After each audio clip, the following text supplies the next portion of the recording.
Before we dive into our rad new ep, we want to acknowledge the traditional owners on the land on which we record, the Wurundjeri people. We pay our respects to elders past and present and to the ongoing living culture of Aboriginal and Torres Strait Islander people.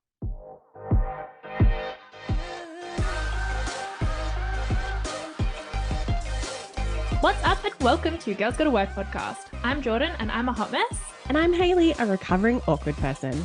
And we are your go-to girls for talking about the rad, the bad, and the mad reality of running a business. Go grab a coffee, kick up your feet, and enjoy today's episode.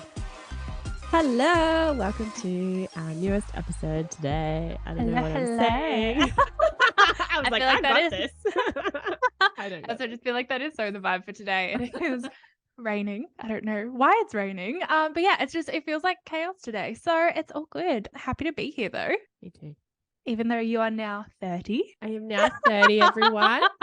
Happy birthday for Monday, was it?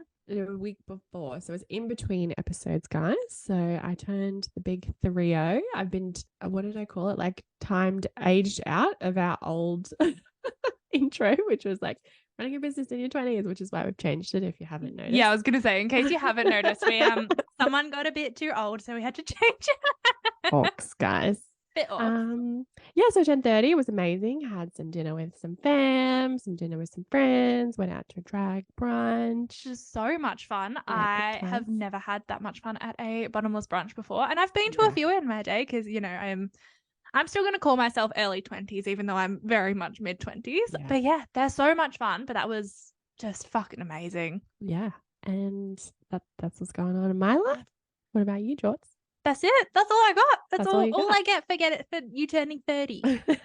You're nothing else for me. Nothing else. But I mean, if you haven't been listening to the podcast or looking at our socials or anything going on, you might not know. But if you do know. If you have been hiding under a rock, you won't know. We have our panel event tomorrow. I'm so excited. I can't believe it's tomorrow already. I feel like we've been planning this for so long and now it's tomorrow. And I'm like, oh my God, are we organized? Do we have everything ready? Like, I feel like we are. Like, we're on top of it. But I'm also like, do we? Are we? Yeah. Yeah. So we're super excited. Whoever has a ticket, we're excited to meet you and we're excited to see you. We're excited for you to come and all the things. But if you don't have a ticket, then just, stalk our socials because we'll be posting about it. Yeah, so you should definitely come along if there are tickets left. I believe there are some tickets left, but they were selling out super quickly early on. So yeah, I don't want to 100% guarantee it, but you should just go to our Eventbrite link. It'll be in our show notes. It is linked on our socials. We've spoken about it everywhere. So go check it out and yeah, grab a biz bestie, grab a ticket if there are tickets left. And yeah, if there aren't, maybe DM us and we'll see if we can slide you in. We may not be able to. If you're listening to this in real time, we'll try our best. But if you're listening to it after our event, then sorry, it's happened. Sorry. We'll talk about it on the next episode. We'll talk about it next time. But for this episode, we're super excited to round out our month of just like female badassery. Yes. And we have a very special guest. Yeah, let's get into it. Let's do it. We are coming to the last episode in our Female First mini-series for March, and we have a special guest to round it out. Remi is an ex-corporate SEO specialist who has worked for some of Australia's biggest brands, Officeworks, Kmart, and Telstra, to name a few. She now runs Sunday Best Digital, her own boutique SEO agency, and in her spare time, sometimes comes on retreats with us chaotic biz owners. She is one of our biz besties, an expert in her field, and we are so stoked to have her on the podcast to talk about working in a male-dominated industry. So welcome to the podcast, Remi. Thank you so much. I'm so happy to be here. And we are so excited to have you. Yeah, I know we spoke about getting you on the podcast way back in, oh my gosh, was it January, our retreat? Yeah. And yeah, now we're finally making it happen. So welcome. I would love to jump straight in. So obviously today we're talking about all things working in a male-dominated industry. Obviously, working in corporate Australia is hugely male-dominated. So tell us about your experience of, how long you worked in that sort of industry, what it was like. If you have any anecdotes, yeah, get us started. Yeah, so I worked in corporate for a couple of years. I started at an SEO agency, which was all males. I was the only female. Wow. Yeah, then I moved into Officeworks where they're quite equal in terms of male to female ratio, especially the marketing team. You know, I think it's assumed that there are a lot more women in marketing than men, but it's pretty equal at Officeworks and I think throughout Australia. So that was good, you know, having both energies around. And Kmart was very similar, Telstra the same thing. But I think what I begun to notice was that SEO in particular was very male dominated. So most of the agencies that I came across were led by males. Majority of them had a lot more males than females in their actual teams.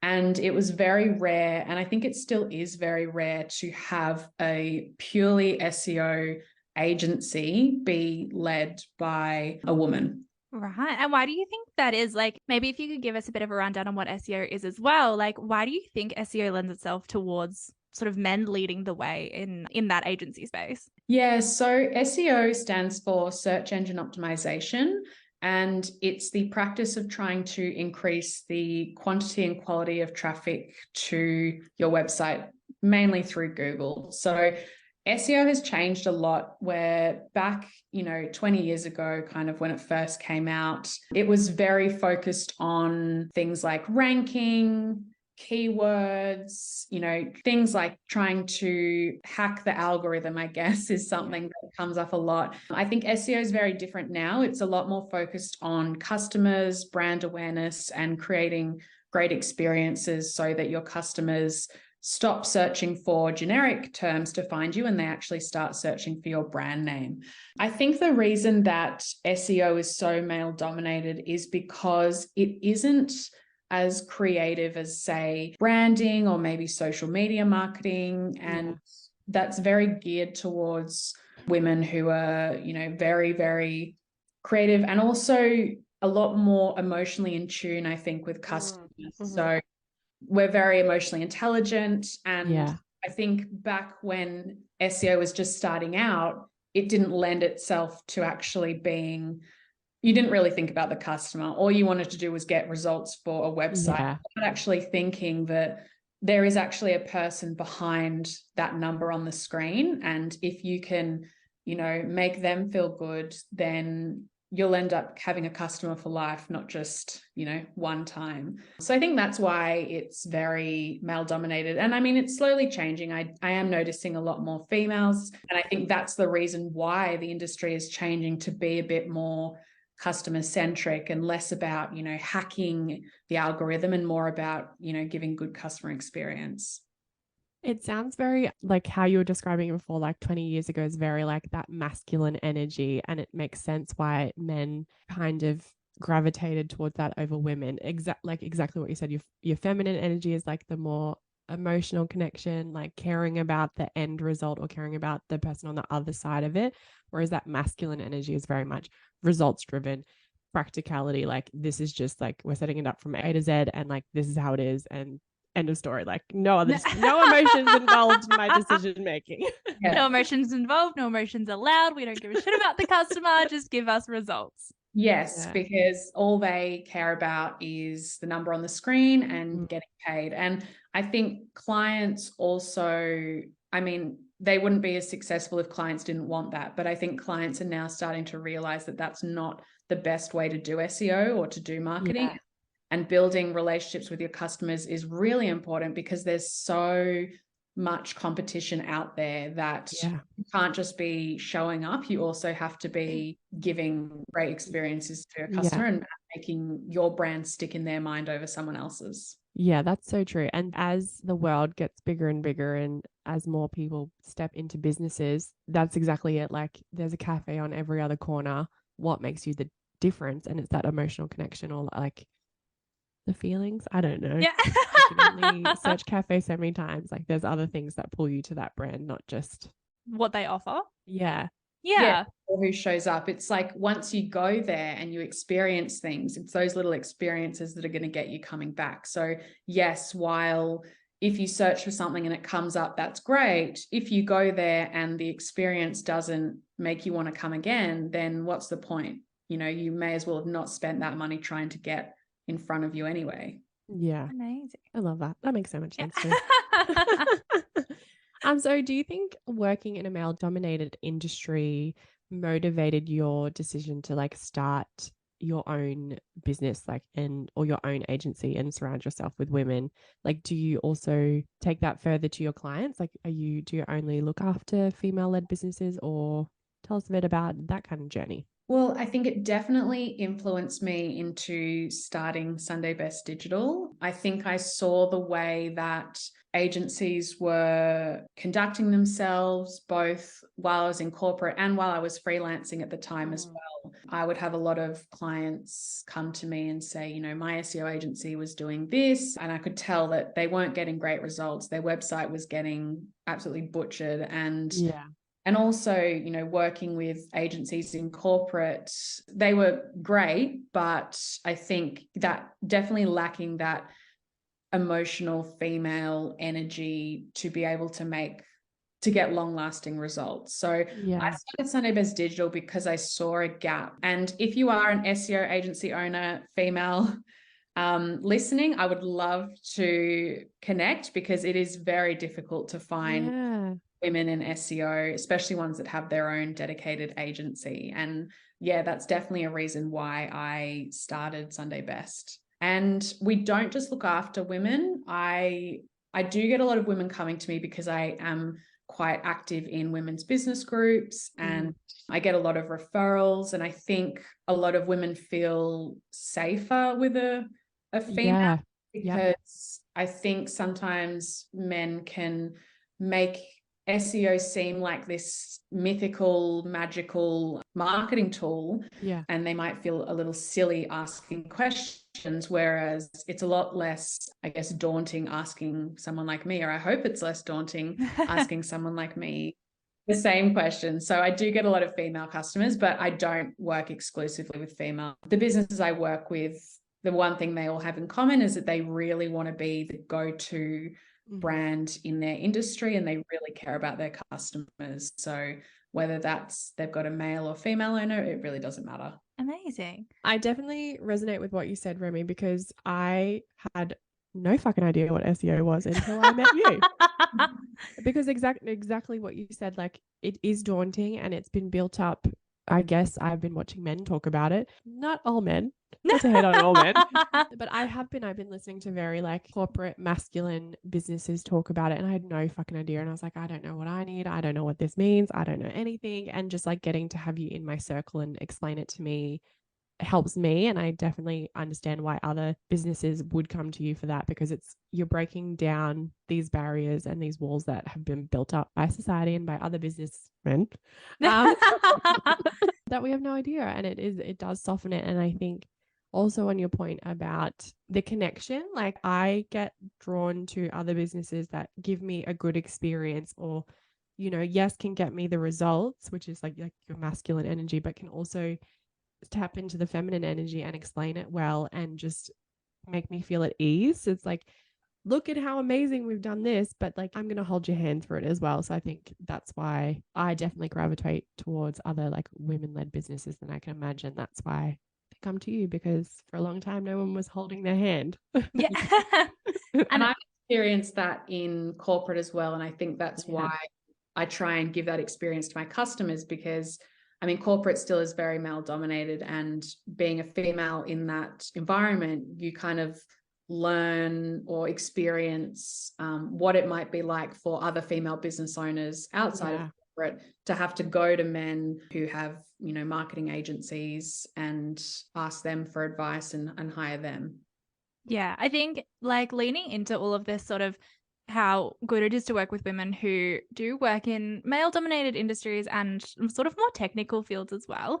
Do you guys think that it comes down to like we're a bit more empathetic and we can really understand when someone's getting lost? Like I've had conversations with SEO professionals in the past who have been men, and I'm sitting there and I'm like, what the fuck is going on? But I can't ask, and they're not picking up on it either. So like, and I'm not subtle. I do not have a poker face. I've never had a poker face. So I'll be sitting there like completely lost. Like if you looked at me, it'd look like I'm trying to get out of like a hedge maze or something. Like I have no fucking idea what's going on. And not only do I not feel comfortable asking, they don't pick up on it either. And I feel like anytime, like I've heard you talk, Remi, or like just, you know, when we're at our business retreat talking about literally anything, as soon as we get lost, you're like, okay, hold on. Let's, you know, break it down a little more. Let's take it a bit slower, because you just pick up on it. Do you think that's a really big strength as well of having women in these sorts of industries? Yeah, I think the ability for women to pick up on those cues when someone isn't understanding it, or if they need a bit more information, is a big positive for female energy in male-dominated spaces. And I think for us, getting the information out is important, but how the other person receives it and whether they understand that is probably more important for women. Yeah, I totally agree. So when we look at sort of stereotypes about women running their own businesses, shifting more sort of away from the hand-holding women who you're helping, but like when we look at, you know, women running their own businesses, whether it's sort of our, you know, squad of business owners or, you know, any of the other community groups you said you're in, what stereotypes do you think there are around women running their own businesses when compared to men, especially in a field like SEO?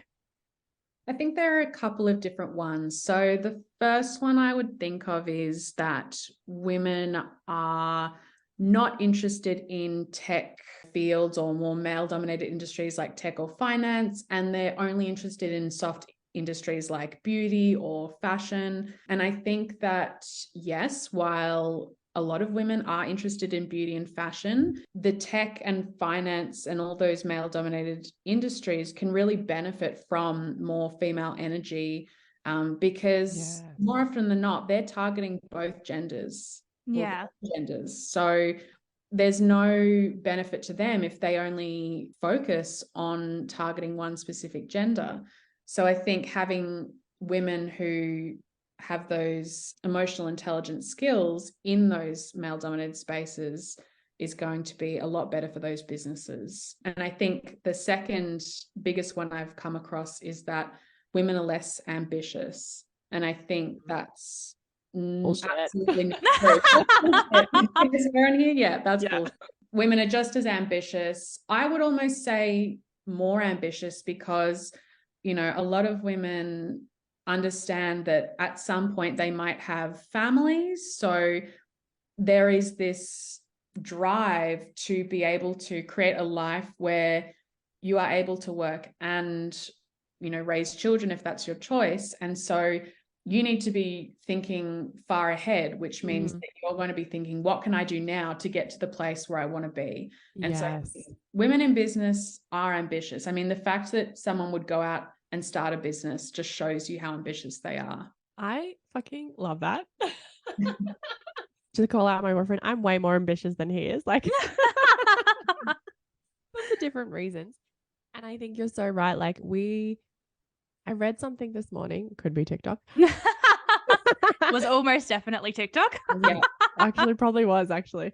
And it was like women in this generation going into their 30s are confused, are unsure, are not as fulfilled as they could be, because for decades and years and yonks and whatever, our role models at 30s is families, babies. That's it, stay-at-home mum. So it's like we're a new generation going into our 30s or going into a new stage in our life where we have no one to look up to. Like, there's small, minute people there, but like it's a whole generation of like, what the fuck?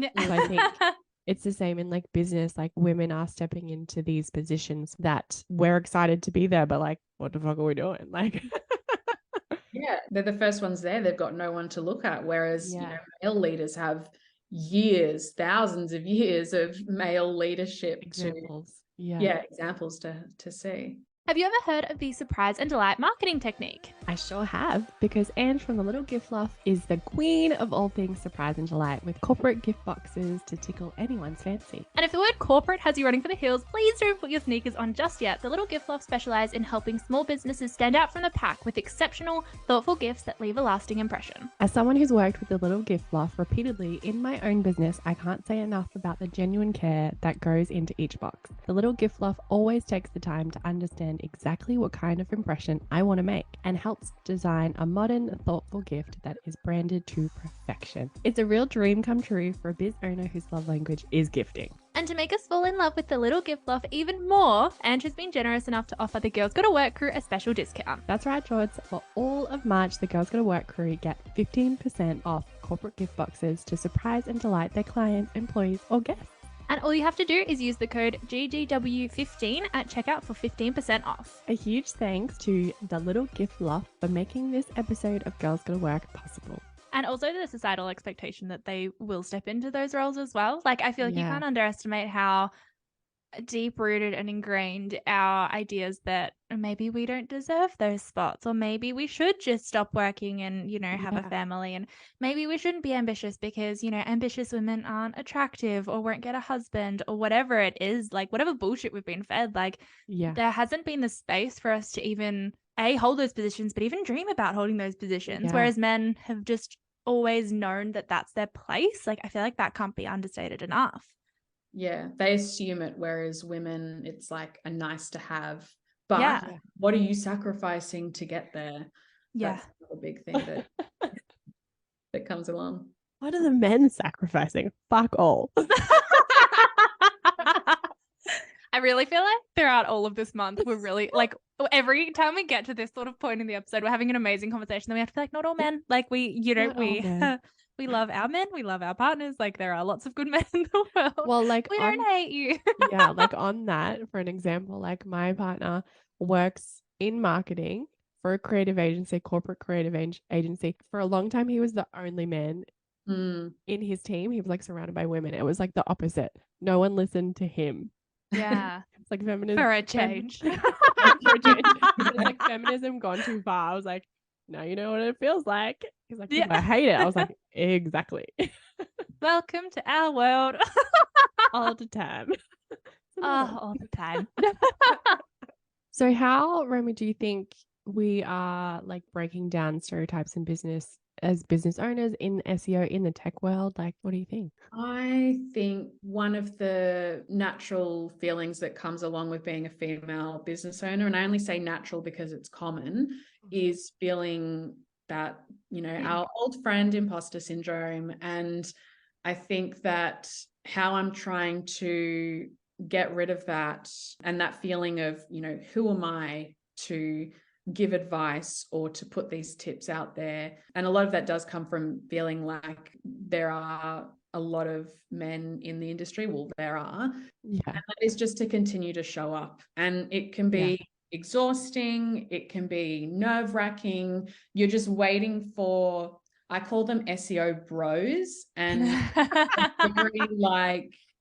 very opinionated. There's only one way to do things, and usually it's their way, and they don't care about the customers, and they just want to get paid and get, you know, results for the business and, you know, hack the algorithm, and it's all about rankings. And I'm always waiting for someone like that to jump on to my comments, especially on LinkedIn, because SEO is horrific, and just start an argument basically. But you just have to get over that feeling, keep showing up, keep pushing through, and just keep aiming for, you know, what you want to do. Have your North Star there and just keep running towards it, and making sure that it doesn't matter what anyone else is doing, whether they're men or women. You know exactly what you want to do, you know who you want to be, and you can just keep making decisions to help you get to that point. Amazing. And what is your North Star? Like, what are you sort of working towards? Because I feel like another big thing is, you know, men are always fighting for, like, you know, multi-million-dollar companies and like being, you know, the best in the world. And I've been having so many interesting conversations with women where, sure, that's the case for some of them, but a lot of the time it's, I want enough money to be able to run a sustainable business and have kids and sort of have it all, I suppose. So like, what are you working towards? Well, the reason I left corporate was, well, one, it's very slow, and I'm a very fast-paced person. I don't like relying on other people for my own success. But also I wanted to enjoy every day, and I felt like if I was my own boss, I would be able to do that. So I am definitely enjoying every day. Obviously, financially, I would love to eventually replace and exceed my corporate salary, because, you know, I love earning money. I love what money can buy, whether that's experiences or beautiful things. And my North Star changes pretty much every month. So I'm always in a constant battle of, You know, do I want to grow into a really big agency and then get sold? Do I want to keep it really boutique and, you know, raise my prices so that, you know, they've got a really specialized person who's running the agency and doing all of their work? Do I want to just grow a really small team? You know, it's so difficult to know, and it changes every month. But I think the one thing that is always a constant is that I just want to do really great work and get really great results for my clients. I love that. That's so nice. And I feel like you wouldn't hear many men saying that. It really comes from the heart, and it comes from sort of like your overall purpose, I think. And we're much more introspective about that, of like, I don't know, I really care about what I do, and I want to do it well, and I want to do it, you know, for good people, and I want to do it for as long as possible. Yeah. And share your success with other businesses by doing great work for them and pulling them up as too. I love it. Well, that is a perfect segue that I'm not going to do perfectly because I'm really bad at segues. But I would love to open the floor for a shameless plug. With every guest we have on the podcast, we offer up the floor for you to talk about whatever is happening in your business, whatever you want to promote. So yeah, go for it. Shameless plug. So I have a new series of workshops specifically to help small business owners DIY their SEO. But it's not like other courses where, you know, you're constantly learning for, you know, 6 to 12 weeks. You've got no time to implement. It's not very personable. The goal of these workshops is really to explain the information and then do it with you so that I love that. And you understand how to do it, and you've got someone guiding you as you do it, so you can go off and do it yourself. It's all broken down into different areas of SEO. So I think the couple of workshops coming up are how to create a content strategy that's focusing specifically on blogs and attracting customers through your content and also getting them to convert from it, using SEO to grow, e-commerce specific SEO, and service business SEO. So you can come and choose which workshops you want to attend. So if there's one that you know that, you know what, I'm pretty good already at that, but there might be something else that you want to upskill in, you're able to choose exactly which workshops you want. You're not left, you know, paying for content that you already know. I love that. And I love that model as well because not many people offer it. Most people are, this is the course, here is all of the information. It's like, oh, I only want 25% of that. So I would like to only pay 25% of that, please.